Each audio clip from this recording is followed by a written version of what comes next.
राम राम दोस्तों सुपर दादी सीता दुबे के चैनल में आप सभी का स्वागत है।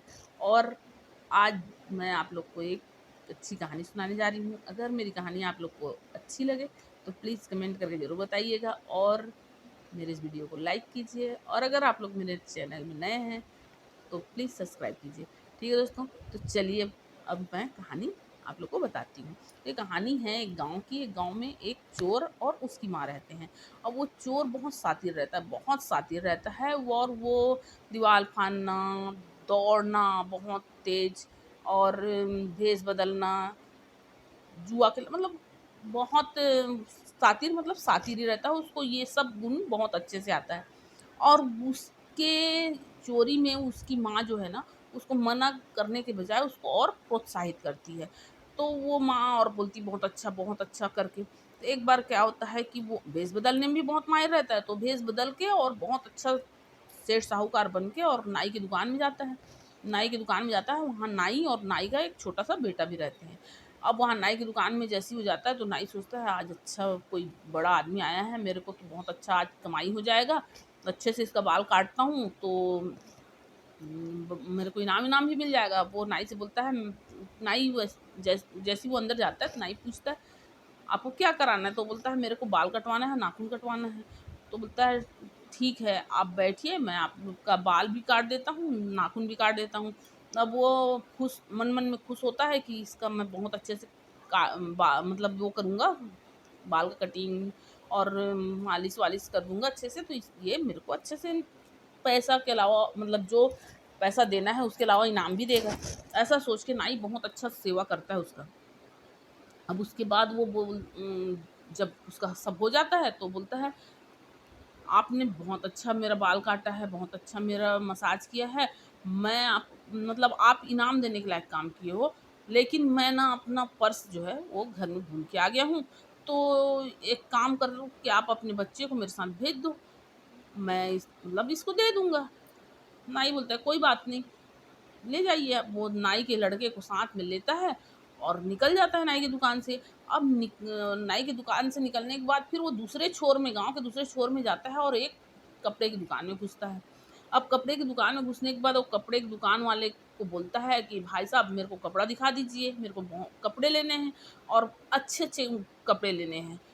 तो वो कपड़ा दुकान वाला भी बोलता है कि सोचता है मन में चलो अच्छा है, अच्छा ग्राहक आया है, महँगे-महँगे कपड़े लूँगा बोल रहा है। तो अब बहुत महँगे-महँगे कपड़ा दिखाता है और ये बहुत महँगे-महँगे कपड़ा अच्छा पसंद करता है और कपड़ा पूरा पसंद करने के बाद एक गट्ठा बनाता है और उसके बाद बोलता है भाई साहब मैं कपड़ा तो ये पूरा ले जाऊँगा, लेकिन मैं पैसा अभी फ़िलहाल लेके नहीं आया हूँ। तो आप एक काम करो, मैं ये कपड़ा लेके जा रहा हूँ और मैं अपने बच्चे को यहाँ छोड़ के जा रहा हूँ सबूत के तौर पे, और फिर मैं पैसा ला के दूँगा तो आपके बच्चे मतलब अपने बच्चे को लेके जाऊँगा। वो दुकानदार उसकी बात मान जाता है और उसको कपड़ा ले जाने देता है। वो बच्चा रहता है, अब वो ये अपना कपड़ा का गट्ठी लेके जाता है और अपनी माँ के सामने वो गट्ठी पटकता है, बोलता है माँ ये सब आपके लिए है। और दे के और बोलता है कि माँ आप ना गाँव में जाके पता करना इस चोरी के बारे में, लोगों के दिल दिमाग में क्या चल रहा है। अब वो उसकी माँ बोलती है ठीक है मैं गाँव में जाके पता करूँगी। और इधर ये दुकानदार जो है वो बहुत देर तक इंतज़ार करता है, फिर सोचता है अरे भाई ये तो मतलब अभी तक आया नहीं, क्या मालूम क्या भूल-भाल गया, क्या किया? तो उस लड़के को साथ में लेके और बोलता है चलो तुम अपने पिताजी के पास मुझे ले चलो। अब वो तो भई नाई का बेटा रहता है तो नाई के पास लेके जाता है। तो नाई की दुकान में जैसे ही पहुँचते हैं तो ये दुकानदार बोलता है ये तुम्हारे पिताजी नहीं हैं। तो वो नाई भड़क जाता है, बोलता है ऐसा तुम कैसे कह सकते हो कि मैं इसका पिताजी नहीं हूँ? फिर वो जो दुकानदार है वो पूरी बात उसको बताता है। जब पूरी बात बताता है तो दोनों समझ जाते हैं कि हम दोनों किसी मतलब शातिर इंसान के शिकार हो गए हैं, मतलब चोर हमारे से मतलब कोई हमको बेवकूफ़ बना गया है। और उधर उसकी माँ गाँव में पता करने जाती है तो गाँव में पता चलता है कि उसको मतलब पकड़ने के लिए, उसकी चोरी को पकड़ने के लिए जिस समय इन लोग क्या करते हैं कि ये दोनों समझ जाते हैं कि हम लोग चोर के शिकार हो गए हैं, तो ये दोनों आपस में बात करते हैं कि हम राजमहल चलते हैं और राजमहल में राजा से शिकायत करेंगे। तो ये दोनों राजभवन जाते हैं, राजभवन जाके और राजा से शिकायत करते हैं कि हम दोनों के साथ ऐसा-ऐसा हुआ है। तो जिस समय इन लोग शिकायत करते रहते हैं उसी समय वहाँ एक घोड़े का व्यापारी, बहुत बड़ा व्यापारी वहाँ रहता है। अब वो सुनता है ये सब बात, तो इन लोग बता के और चले जाते हैं। तो अब वो सुनता है तो बोलता है कि राजा साहब, मैं वो जो भी चोर है, चोरों को घोड़े की आवश्यकता पड़ती है और मैं घोड़े का व्यापारी हूँ, तो मैं इस चोर को पकड़ूँगा। तो वो राजा साहब बोलते हैं ठीक है आप पकड़िए। अब वो उसके बाद वो वो जो घोड़े का व्यापारी है वो अपने खेमे में चले जाता है। इधर इसकी माँ आके इसको बताती है और कि भाई देख, तेरे को पकड़ने के लिए एक घोड़े का व्यापारी तैयार है, तेरे पकड़ेगा वो। और दूसरे दिन फिर राजभवन में एक नर्तकी आती है और वो बोलती है कि राजा साहब आप मेरे को मौका दीजिए, मैं जब किसी के पास बहुत पैसा होता है तो वो नाच गाने में उड़ाता है, तो वो मेरे पास अवश्य आएगा, तो मैं पकड़ लूंगी उसको। राजा साहब उसको भी बोलते हैं ठीक है तुम पकड़ना। तो ये बात भी उसकी माँ को पता चलता है कि वो नर्तकी भी पकड़ने के लिए तैयार है। तो जब वो पूछता है अपनी माँ से तो उसकी माँ बताती है कि बेटा, तेरे को एक घोड़े का बड़ा व्यापारी और एक नर्तकी तेरे को पकड़ने के लिए वादा किए हैं राजा साहब से। तो वो बोलता है अच्छा ठीक है माँ, मैं देखना कि कैसे उन दोनों को बेवकूफ़ बनाता हूँ, ऐसा बोलता है और घर से निकल जाता है। अब वो रात को घोड़े का व्यापारी जो है वो अपने खेमे में आराम करते रहता है। उसी समय ये मस्त ठाट बाट बना के एक बहुत अच्छा साहूकार टाइप का पहन ओढ़ के, क्योंकि ये तो भेष बदलने में एक नंबर रहता है, साहूकार टाइप का वो उसके पास जाता है और बोलता है, वो वहाँ जाता है। वैसे ही वो घोड़े का व्यापारी है वो पूछता है कि भाई आप कौन हैं? तो वो बोलता है कि मैं इस गांव का बड़ा व्यापारी हूँ और मेरे को आप आपके घोड़े की आवश्यकता, मतलब मेरे को एक घोड़े की आवश्यकता है। तो बोलता है कि अच्छा ऐसा है, तो मैं आपको घोड़े देने के लिए चल और मेरे साथ। तो वो बोलता है आप मेरे साथ चलिए। तो वो एक घोड़ा उठाता है और एक ही घोड़े में दोनों दोनों ये फिर ये जो चोर है वो उस व्यापारी को उस नर्तकी के घर लेके चला जाता है। अब वो नर्तकी यहाँ जाते हैं, जब नर्तकी देखती है कि दोनों और भेष बदला रहता है, तो नर्तकी जब देखती है कि बड़े मतलब वो घोड़े का व्यापारी था वो भी बढ़िया ठाट बाट से आ रहा था और ये तो भेष बदला हुआ था, तो ये भी ठाट बाट से। तो वो सोचती है बस दोनों धनी व्यक्ति मेरे यहाँ आ रहे हैं, वास्तव में मेरी अच्छी कमाई हो जाएगी करके वो भी खुश होती है और नीचे आती है। अब आती है तो व्यापारी और उसको दोनों को देखती है। वो जो चोर रहता है वो नर्तकी से बोलता है कि हम लोग को यहाँ मतलब रहने के लिए जगह चाहिए। तो ये बड़े वो जो घोड़े के व्यापारी रहता है ना उसको वो मतलब बताता है वो नर्तकी से कि ये मेरे दोस्त हैं और ये बहुत पैसे वाले हैं और इनके लिए अच्छा इंतजाम कर दो। तो वो नर्तकी बोलती ठीक है और उसको अकेले में ले जाके और समझा देता है कि बहुत पैसे वाले हैं, इनका बहुत ध्यान रखना, ऐसा वैसा करके नर्तकी उसको बहुत अच्छे रूम में ले जाके और उसके लिए बहुत अच्छा रूम तैयार करके उसमें उसको ठहरने के लिए बोल देती है। और उसके बाद अब तो फिर नर्तकी इससे पूछती है और आप नहीं रुकेंगे? तो बोलता है कि नहीं मैं अभी नहीं रुकूंगा, मैं मेरा काम है, मैं थोड़ी देर में आऊंगा। लेकिन हाँ मेरे को अभी राजा के राजभवन में जाना है क्योंकि मैं हूँ एक सुनार और मैं मेरे को रानी साहिबा का जेवर बना के तुरंत देना है, इसलिए मैं मेरे को राजभवन जाना जरूरी है। उतने में फिर उसके दिमाग में क्या चलता है, उसको लड़की को बोलता है कि तुम ये जो गहने पहनी हो अभी बहुत काले हो चुके हैं, अगर तुम चाहो तो ये गहने मुझे दे दो, मैं इसे साफ करके और तुमको ला के दूंगा चमका के। तो वो लड़की उसकी बात में आ जाती है, बोलती है कि ठीक है, और पूरा गहना का पोटली बना के और उसको दे देती है और बोलती है ऐसा चमकाना कि लोग देखते रह जाएंगे। बोलता है बिल्कुल मैं वैसे ही चमकाऊंगा। और उधर यहाँ से फिर नर्तकी के पास से उस घोड़े के व्यापारी के पास जाता है और उसको बोलता है कि मैं थोड़ा दुकान से जाना है, तो मेरे को ना घोड़े की आवश्यकता है। तो वो बोलता है मेरा घोड़ा बहुत तेज चलता है, बहुत अच्छा घोड़ा है, आप उसे ही ले जाइए। अब वो उसका घोड़ा लेता है और उसका गहना लेता है और चला जाता है। अब ये दोनों समझ थोड़ी देर बाद जब वो नहीं जब नहीं आता है तो नर्तकी और घोड़े का व्यापारी दोनों को समझने में देरी नहीं लगता, दोनों समझ जाते हैं कि अरे हम दोनों शिकार हो गए। अब वो दोनों राजा के पास जाते हैं और बोलते हैं कि हमारे साथ ऐसा ऐसा हो गया, अपना पूरा कहानी सुनाते हैं। राजा बोलता है कि जब आप लोग को वहाँ उसको पकड़ने गए थे और आप ही उसके शिकार हो गए, तो फिर वो राजा जो है ना वो अपने सिपाही को लगाते हैं इस काम के लिए, और उस सिपाही को 5 दिन का समय देते हैं। बोलते हैं 5 दिन में तुम लोग मतलब तुम उस चोर को पकड़ के लाओ। अब वो सिपाही उस काम के लिए 5 दिन में पकड़ लेने के लिए तैयार होता है। अब इधर उसकी माँ को फिर बोलता है, पूरा गहना वहना और घोड़ा ले जाकर अपनी माँ के सामने रखता है और बोलता है, माँ ये सब तुम्हारे लिए। उसकी माँ फिर बोलती है, वाह बेटा वाह, बहुत अच्छा, तुम तो बहुत अच्छे चोर हो, बहुत अच्छा सफाई से चोरी करते हो, बहुत अच्छा कर खुश होती है। और फिर वो लड़का बोलता है कि गाँव में माँ जाकर पता करना कि ये सब इसके बारे में क्या बात चल रहा है। अब वो उसकी माँ जो है वो गाँव में जाती है, उसको पता चलता है कि वो सिपाही राजा सिपाही को लगाया है। तो आग बताती है अपने बेटे को कि बेटा अब ना राजा साहब सिपाही को लगाए तुमको पकड़ने के लिए, और वो सिपाही को 5 दिन का समय दिए। वो उसका लड़का और चोर बोलता है कि कोई बात नहीं माँ, देखना मैं उस सिपाही के साथ क्या करता हूँ। अब वो चोर जो है वो निकलता है और उसको पता रहता है कि वो जो सिपाही को लगाए थे राजा साहब, वो सिपाही बहुत बड़ा जुआरी रहता है। तो वो जुआ अड्डा में आएगा नहीं करके ये चोर को पता रहता है। चोर जाता है जुआ अड्डा में, तो जुआ अड्डा में वहाँ वो सिपाही जो है वो जुआ खेलते रहता है। अब वो जब देखता है कि सिपाही बैठा हुआ है तो वहाँ ये जाता है और ये अपना वेश बदल के तो जाया रहता है। तो वहाँ सिपाही के पास जाके बोलता है, क्या आप मेरे साथ जुआ खेलना पसंद करेंगे? तो वो सिपाही बोलता है, बिल्कुल क्यों नहीं। तो फिर सिपाही बोलता है, देखिए मैं बहुत ऊंची खेल खेलता हूँ। तो चोर बोलता है कोई बात नहीं, और उसके साथ खेलने बैठ जाता है। और ये तो बहुत बड़ा जुआरी रहता है चोर। अब धीरे से वो उसके साथ खेलते खेलते उसका पूरा पैसा ये जीत लेता है, सिपाही हार जाता है पूरा पैसा। तो ये चोर बोलता है कि आप तो हार गए। वो सिपाही बोलता है कि अभी मैं हारा नहीं हूँ, मेरे पास अभी और है। तो अपनी अंगूठी निकालता है, बोलता है मैं इसको दाव में लगाता हूँ, ये बहुत कीमती अंगूठी है।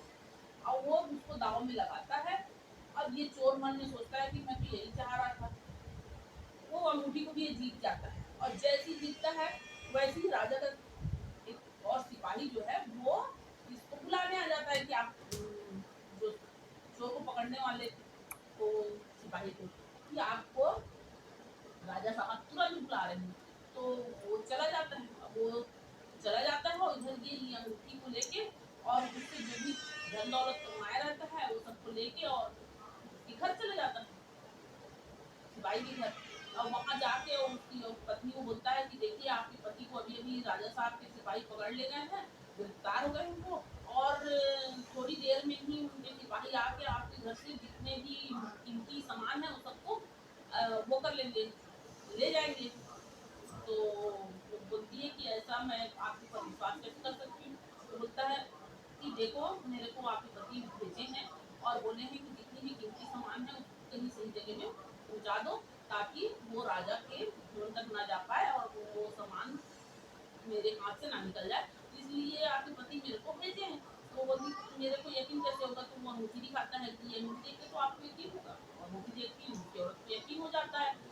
वो ना पूरा अपने घर का कीमती सामान उसको दे देती है और वो टोपी बनाता है और अपने घर लेके जाता है, अपनी माँ के सामने रख देता है और देता है। बोलता है देखो माँ, ये जो सिपाही मेरे लिए राजा साहब लगाए थे उसका पूरा सामान मैं ले आया हूँ।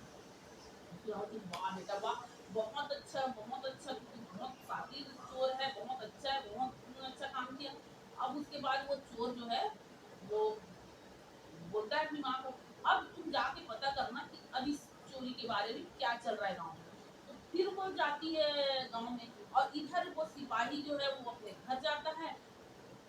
राजा तो उसको कुछ बात बोलने के लिए बुला रहे थे, वो सुनता है, उसके घर जाता है। घर जाता है तो उसकी पत्नी बोलती है, अरे आप छूट गए, मैं बहुत खुश हो गई आपको देख के। छूट गया? छूट गया का मतलब क्या? अरे आप गिरफ्तार हो गए थे। ऐसा कौन बोलता है? ये क्या पागलों जैसी बात करती हो? अरे आपका तो दोस्त आया था, वो आपका अंगूठी दिखाया और बोला कि आप अरेस्ट हो गए हो और आप उसको भेजे हो कि जितनी भी घर कीमती सामान है वो सब उसको दे देना था सही जगह पहुंचाने के लिए। सब ले गया। अब वो जो राजा का सिपाही रहता है वो तो अब एकदम आश्चर्य पड़ जाता है, अरे मैं तो लूट गया, बर्बाद हो गया। और तुरंत राजा के पास जाता है, राजा साहब ऐसा ऐसा बात हो गया, मेरे को ही लूट के ले गया। यार, सब जो भी आते हैं सब पकड़ने आते हैं, खुद ही लूट जाते हैं। अब मैं खुद उसका पता करूँगा। अब ये बात जो है ना गाँव में फैल जाता है कि अब राजा साहब खुद उस चोर को पकड़ेंगे। तो वो उसकी माँ सुनती है, अब जाके उसको बताती है कि बेटा अब राजा साहब हमारे बहुत दिमागदार हैं और राजा साहब खुद तुमको पकड़ने वाले हैं। वही अब इस काम को करेंगे। तो वो बोलता है कोई बात नहीं माँ, चिंता मत करो, मैं राजा साहब का भी हिसाब कर लूँगा। अब वो क्या करता है, दूसरे दिन ना मालिश करने वाले का भेष बनाता है और राजभवन में चला जाता है।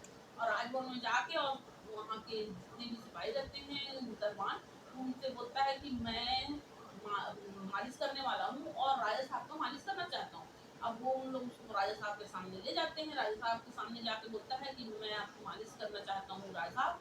तो राजा साहब बोलते हैं हाँ ये अच्छे समय में आए हो, मैं बहुत थक गया हूँ, चोर को खोजने के चक्कर में बहुत घुसवारी कर चुका हूँ, तो मैं थक भी गया हूँ, मेरी मालिश कर दो करके। अब वो जाता है, अब राजा साहब की मालिश करता है, अपना बहुत मस्त मालिश करता है और उसकी मालिश करते में इतना अच्छा मालिश कर देता है कि राजा साहब सो जाते हैं। राजा साहब सो जाते हैं और अपना सब उतार के, भाई मालिश करने के लिए तो मुकुट जेवर गहना सब उतारे रहते हैं। अब वो सो जाते हैं, ये उनका मुकुट जेवर सब जितना भी गहना वहना सब लेके और पोटली बनाता है और अपने घर लेके चले जाता है। खिड़की की तरफ से कूद जाता है, सामने से तो जा नहीं सकता क्योंकि दरबारी पकड़ लेंगे। तो वो ना खिड़की के रास्ते भाग जाता है और जाके अपनी माँ के सामने वो सब चीज दे देता है। माँ बोलती वाह बेटा वाह, तो राजा को भी बेवकूफ बना के आ गया, राजा को भी लूट के आ गया। अब वो इधर राजा साहब का जब नींद खुलता है तो देखते करे यहाँ तो राज मुकुट भी गायब, गहना भी गायब। और वो निकल के और वो दरबारियों को बहुत बुरा भला बोलते हैं कि तुम्हारे रहते तुम क्या दरबारी करते हो, क्या तुम यहाँ पहरा देते हो, तुम्हारे रहते ऐसा ऐसा हो गया करके और चिल्लाते चिल्लाते हैं। और उसके बाद उनको जल्दी भी रहती है, उनके सामने से तो जाते ही नहीं, तो फिर फट जाया रहता है। तो उन लोग अपना बोल देते हैं भाई इधर से तो कोई गया ही नहीं है। अब इसके बाद क्या होता है कि ये बहुत खुश होता है कि अब तो राजा का भी सब मिल गया है। अब उसकी माँ भी खुश रहती है। अब कुछ दिन तक चोरी चमारी बंद कर देता है। अब वो चोरी चमारी बंद करने के बाद ना एक दिन ऐसे घूमते रहता है, टहलते रहता है, टहलते टहलते एक जगह में ऐसी जगह पहुंच जाता है कि एक पेड़ के नीचे सन्यासी जो है ना वो प्रवचन करते रहते हैं और वहाँ बहुत लोग उनके प्रवचन सुनने के लिए भीड़ लगी रहती है। वहाँ ये भी रुक जाता है। अब वो साधु महाराज का प्रवचन सुनता है। साधु महाराज का प्रवचन सुन के इसका हृदय इतना परिवर्तन हो जाता है। ये मतलब वो साधु महाराज होते हैं कि चोरी चमारी करना अच्छा नहीं होता, मतलब साधु लोग तो भाई अच्छा अच्छा बात ही बताएंगे, पर ये सारी बात जो है ना उसके दिमाग में घर कर जाता है और वो उसका हृदय परिवर्तित हो जाता है और वो एकदम लीन हो जाता है उसमें। अब लीन होने के बाद वो साधु महाराज का प्रवचन खत्म हो जाता है। सारे लोग चले, पहले तो सोचता है कि इतने सारे लोग हैं आज तो काम बन जाएगा। जब जाता है जिस समय उस समय सोचता है कि बहुत सारे लोग हैं आज कहीं न कहीं किसी न किसी को तो मैं लूट ही लूंगा। और लेकिन जब प्रवचन सुनने लगता है और प्रवचन सुन के जब प्रवचन खत्म हो जाता है तो वो इतना ध्यान मग्न हो जाता है कि सारे लोग उठ के चले जाते हैं, उसको पता ही नहीं चलता है, वो मग्न ही रहता है। अब उसके बाद जब सारे लोग चले जाते हैं तो वो साधु के पैर में गिर जाता है और पैर में गिर के और साधु को अपनी सारी बात बताता है और फिर उससे पूछता है कि इससे छुटकारा, इस जो भी मैंने पाप किया है इससे छुटकारा के लिए मेरे को कोई वो बताइए, जतन बताइए। तो वो साधु देवता जो है ना वो उसको बताते हैं जो भी। अब वो बताते हैं, उसके बाद वो अपने घर जाता है। घर जाके सारे जितने भी चोरी के सामान रहते हैं सबको गठरी बनाता है, अपनी माँ को लेता है, वो साधु से विनती करता है, साधु को लेता है और इन लोग राजभवन जाते हैं। लेकिन राजभवन में वो पहले साधु को भेजता है, साधु जाता है वहां जाके और वो राजा को भी प्रवचन सुनाता है। राजा को प्रवचन सुनाने के बाद जब है तो वो राजा साहब जो है ना वो सुन लेते हैं प्रवचन। उसके बाद वो साधु से बोलते हैं कि साधु महाराज ये सब तो ठीक है लेकिन एक चोर है जो बहुत आतंक फैलाया हुआ है हमारे राज्य में और उसको पकड़ने वाले कोई नहीं है, उसको पकड़ना असंभव हो गया है। मैं खुद भी उसको पकड़ने के चक्कर में और लूट गया।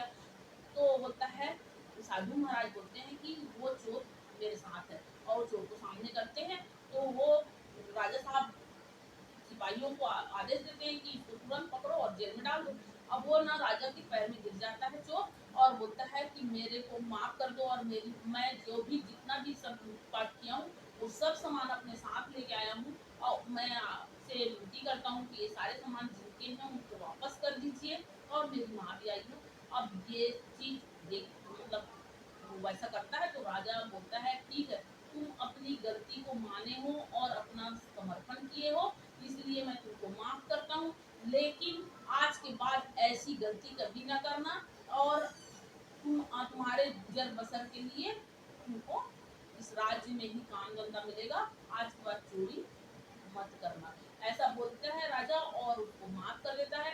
तो दोस्तों ये कहानी से हमको ये प्रेरणा मिलती है कि अच्छे काम का अच्छा नतीजा, बुरे काम का बुरा नतीजा। वो जब चोरी चमारी करता था तो छुपते फिरता था, लेकिन जब खुद को समर्पण कर दिया और उस साधु के अच्छी बात को सुना, प्रवचन को सुना तो उसका हृदय परिवर्तित हो गया और हृदय परिवर्तित होने के कारण वो अपने बुरे काम को छोड़ के और अच्छे काम में लग गया, सबका सब वापस कर दिया और चोरी चमारी छोड़ दिया। तो आपको कोई कहानी कैसे लगी दोस्तों, आप लोग कमेंट करके जरूर बताइएगा और मेरे इस चैनल को सब्सक्राइब कीजिएगा और मेरे इस वीडियो को लाइक कीजिएगा। ठीक है दोस्तों, राम राम दोस्तों।